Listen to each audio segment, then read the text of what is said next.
어제 우리는 솔로몬의 손자이자 그리고 남유다의 첫 번째 왕인 르호보암의 아들이었던 남유다의 두 번째 왕 아비암에 대한 내용을 살펴보았습니다. 자, 오늘은 그런데 이 아비암이 어땠습니까? 아비암이 할아버지 솔로몬, 아버지 르호보암처럼 계속해서 우상을 숭배하며 하나님 앞에 온전하게 행하지 못하였습니다. 그러나 하나님께서는 그렇게 3대에 걸쳐서 우상 숭배가 이어져 왔으니 이제 다 싹 쓸어버려도 괜찮을 것 같은데, 하나님께서는 다윗 후손에게 영원히 왕위를 견고하게 하시겠다라는 그 약속대로 아비암 때에 그를 쓸어버리지 않으시고 그에게 하나님의 등불을 주셨죠.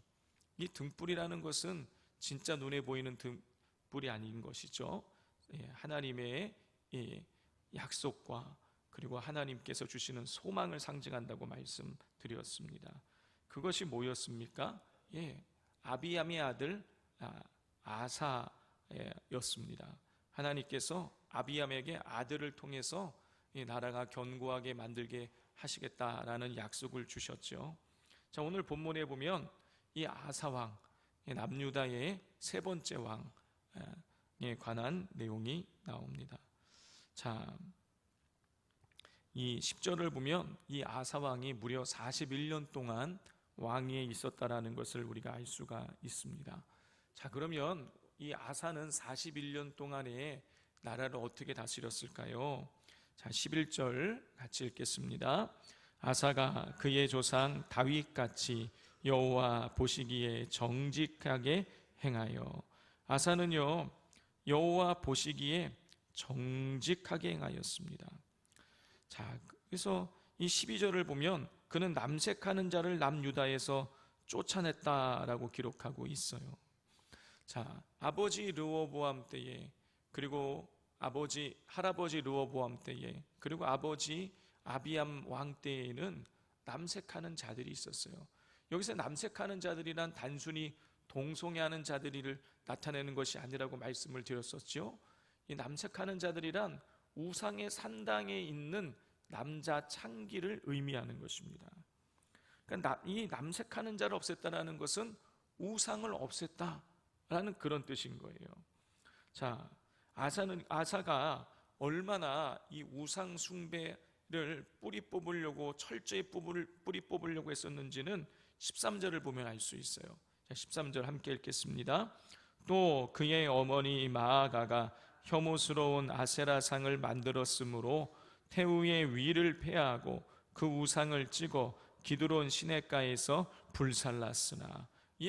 아사는 어머니 마아가가 아세라상을 만들자 태우의 위를 폐했어요. 자기 어머니의 이 태우의 위를, 어머니가 우상을 만들자 어머니의 그 지위를 박탈시켜 버렸어요. 그리고 어머니가 만든 우상을 찍어서 불살라 버렸습니다.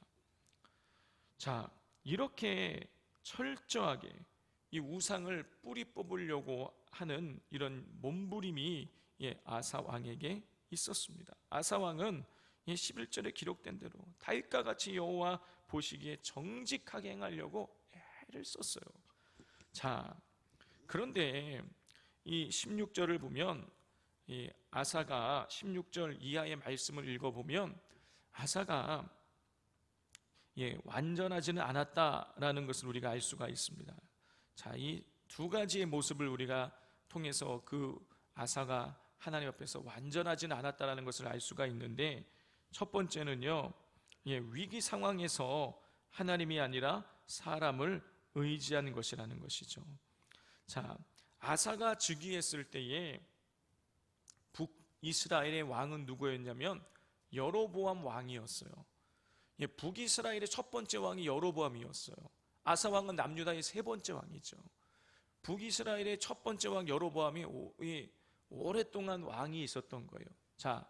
그랬는데 이 여로보암 왕이 죽고 나서 그의 아들이 나답이 왕이 되는데, 나답은 고작 해야 2년 왕위에 있었습니다.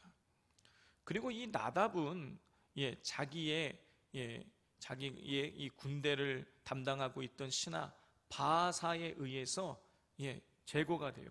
2년 만에 죽어버려요. 그리고 이 바하사가 결국은 쿠데타를 일으켜서 북이스라엘의 세 번째 왕이 되는 것이죠. 자, 아사는 41년 동안 통치를 했으니까 여로보암, 북이스라엘 여로보암 왕이 죽고 나답이 죽고, 그리고 바하사가 올 때까지 계속 아사는 왕위에 있는 거예요. 자, 그런데 이 바하사, 북이스라엘의 세 번째 왕인 이 바하사가 아사 왕 때에 이 침략해서 들어오는 것입니다. 남유다를 침략해 들어오는 거예요.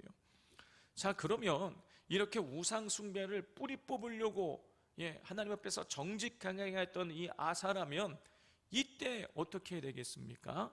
하나님 앞에 기도를 드렸어야 되는데, 오늘 본문을 보면은요, 하나님 앞에 기도를 드렸다라는 얘기는 전혀 나오지 않고 어떤 이야기가 나오냐면, 그 은과 금을 가져다가 그 북이스라엘의 바하사와 조약을 맺고 있었던 베나닷이라는 다른 나라의 왕에게 그 은금을, 아람의 왕 베나닷에게 은금을 갖다 주면서 이 북이스라엘을 좀 물리쳐 달라고 이렇게 요청을 합니다. 자, 그래서 베나닷이 이 아사가 보낸 은금을 받고 나서 이 북이스라엘을 물리쳐 주는 것이죠. 일단은 위기는 모면하게 되었지만 이거는 하나님의 원하시는 모습은 아니었던 것이죠. 또 한 가지, 이 아사가 하나님 앞에서 완전하지 못하였다라는 것은 그가 병들었을 때의 모습입니다. 우리 23절, 24절을 같이 읽겠습니다.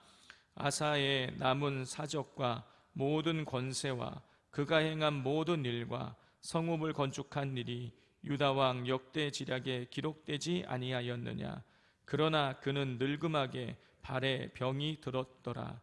아사가 그의 조상들과 함께 잠에 그의 조상들과 함께 그의 조상 다윗의 성읍에 장사되고 그의 아들 여호사밧이 대신하여 왕이 되니라. 23절 마지막 부분에 보면 그가 늙음하게 발에 병이 들었다라고 이렇게 기록이 되어져 있습니다. 그리고 나서 24절에는 그의 조상들과 함께 자게 되었다, 죽었다라고 기록되어 있어요. 아사가 마지막에 병들어 죽었나 보다, 이렇게 우리가 생각할 수 있는데, 여러분, 이 아사왕에 대해서 기록하고 있는 역대하 16장 12절을 보면 이렇게 기록이 되어 있어요. 아사가 왕이 된 지 39년에 그의 발이 병들어 매우 위독했으나 병이 있을 때에 그가 여호와께 구하지 아니하고 의원들에게 구하였더라. 아사가 병이 들었어요. 그런데 어떻습니까? 하나님께 구하지 않았다라는 거예요. 하나님 앞에 병이 든 것을 치료해달라는 그런 기도를 드리지 않고 다만 의원을 찾았을 뿐이더라. 아사는 어머니가 우상 숭배하자 그 태우의 위를 패할 정도로 하나님 앞에 정직하게 행하려고 했었지만 역시 그도 연약한 점이 있었던 것이죠. 전쟁이 일어난 위기 상황 속에서, 그리고 질병이 들었던 그 위기 상황 속에서 하나님을 먼저 찾지 않았습니다. 아니, 하나님을 아예 찾지 않았어요.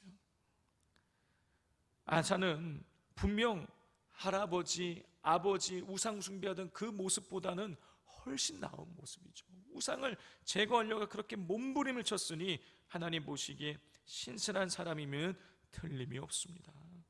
그러나 그럼에도 불구하고 그런 전쟁과 질병이라는 위기 상황 속에 하나님을 찾지 않았어요. 여러분, 이것은요, 아사왕의 이러한 아사왕의 모습은요, 그의 믿음에 구멍난 부분이 있었다라는 것을 보여주고 있는 것이죠. 자, 실제로 우리가 나중에 역대하를 우리가 읽어보면은요, 아사가 하나님을 말년에 잘 찾지 않게 되는 것을 보게 됩니다. 하나님부터 멀어져요. 완전히 하나님을 배신하고 등지지는 않았지만 그가 믿음의 구멍난 모습들로 인하여서 그의 믿음이 연약해진 것이죠. 우리 한번 생각을 해보십시오. 큰 배가 있는데 작은 구멍이 나 있어요. 이 작은 구멍 났다 그래서 당장 배가 침몰하지는 않겠죠. 그러나 어떻습니까? 완전히 침몰하지 않지만 어떻습니까? 배는 조금씩 가라앉는 것이죠. 그 구멍이 결국에는 배를 집어 삼키게 되는 것입니다. 우리의 믿음의 구멍난 부분이 결국에는 우리를 하나님으로부터 아주 멀어지게 만든다라는 것이죠. 우리 성도님들은 어떠십니까? 믿음의 구멍난 부분은 없으십니까? 내 힘으로, 내 능력으로 살아가려고 하는 그런 모습들은 없으십니까? 문제가 있을 때에 인간적인 방법을 통해서 그 문제를 해결하려고 하는 것이 1순위가 되어 있지는 않으십니까? 사랑하는 성도 여러분, 우리는 하나님의 은혜가 없으면 단 하루도 살아갈 수 없는 연약한 존재입니다. 이 사실을 기억하시고 철저하게 모든 일에 여호와 하나님을 의지하는, 하나님을 의뢰하는 성도님들 되시기를 바랍니다. 이 시간 우리 같이 기도하기를 원합니다. 이 시간 기도할 때에 우리의 모습을 되돌아보기를 원합니다. 나에게 있어서 믿음의 구멍난 모습들은 없는지 이 시간 되돌아보면서 하나님 앞에서 하나님, 내가 인간적인 방법을 통해서 내 문제를 해결하려고 하고 내가 어려움을 겪고 있지만 하나님을 찾지 않는 그런 교만한 모습이 있다면 하나님 깨닫게 해달라고, 그런 모습들이 있었다면 하나님 용서해 달라고 기도하시고, 또 우리의 삶에 하나님이 아니라 세상의 것을 의지하며 우상 숭배하고 있는 모습들은 없는지를 돌이키면서 철저히 내 인생에 여호와 하나님만이 주인 되는 삶을 살아갈 수 있게 해달라고, 이 시간 또 오늘 있을 우리 사모 블레싱의 주님의 은혜가 풍성하게 내려질 수 있게 해달라고 마지막으로 주여 삼창하고 부르짖겠습니다. 주여, 주여.